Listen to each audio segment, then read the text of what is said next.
I'm talking about creativity and innovation. Creativity is one of the most important skills that you can learn and develop because it will help you think differently and problem solve. Think about it this way. Creativity means inventing the future. So what do you think creativity looks like? A common misconception is that creativity is the ability to draw, play an instrument, or write a novel. If you can't do these things, then obviously you can't be creative, right? Well, that's rubbish. As we've already discussed when talking about growth mindset, skills can be developed, and creativity is no different. Creativity is not just for artists, singers, and dancers. Being creative means using your imagination or having original ideas to create something. It's inventiveness or solving a problem in a new way. It means challenging the way something is usually done or changing the way you usually see things. Creativity does mean experimenting, taking risks, and being brave. As we get older, we become less creative and less willing to take risks because we don't want to look stupid. Look at kids.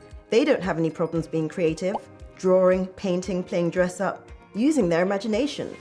It's because they don't have a fear of failure and they don't worry about looking silly. So how can we be like that and develop our creativity? We can train ourselves to become more creative by finding more creative ways of doing things. Over time, this will make us better at being creative. It's like a muscle. You exercise it and it becomes stronger. First, we need to understand the different bits of creativity. There's speed of thought, or how quickly can I generate ideas?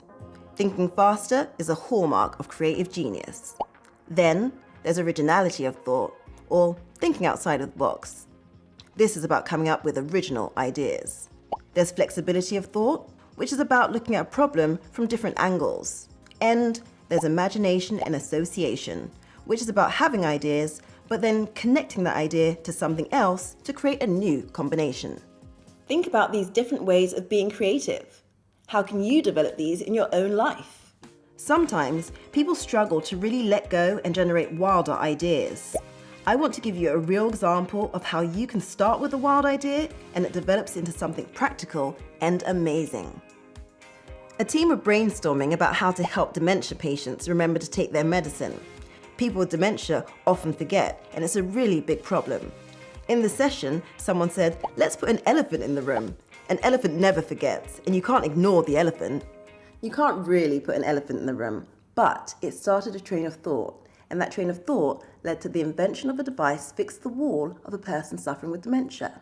When it's time to take medicine, it flashes, and it makes a smell, and it makes a sound, and it reminds the person to take their medicine, and it records it when they do. It's a great solution, but they never would have thought of it if they hadn't started with the elephant. And that's how creativity works. Creativity and innovation are so important for the future. Without it, things wouldn't change. Things wouldn't be invented.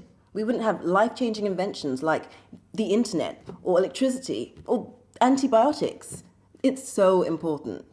There are a number of different ways to develop your creative thinking, but I want to introduce you to a creative strategy I think works well. This strategy helps you to brainstorm and develop ideas, and it's a 3-stage process. First, start with the dreamer phase. This is about focusing on brainstorming and letting your imagination run wild. This is where anything goes. Then, move on to the realist phase. This is where you decide if your ideas are practical or possible. Pick the ideas you can actually do. Then, it's the critic phase. Look at your chosen idea from a critical viewpoint. Challenge it. What could go wrong? What needs more work? By using this simple process, you can take a blue sky idea and turn it into a practical plan that you can actually do. Try it. The next time you have a problem to solve or a project to finish, it will really help you to dream bigger.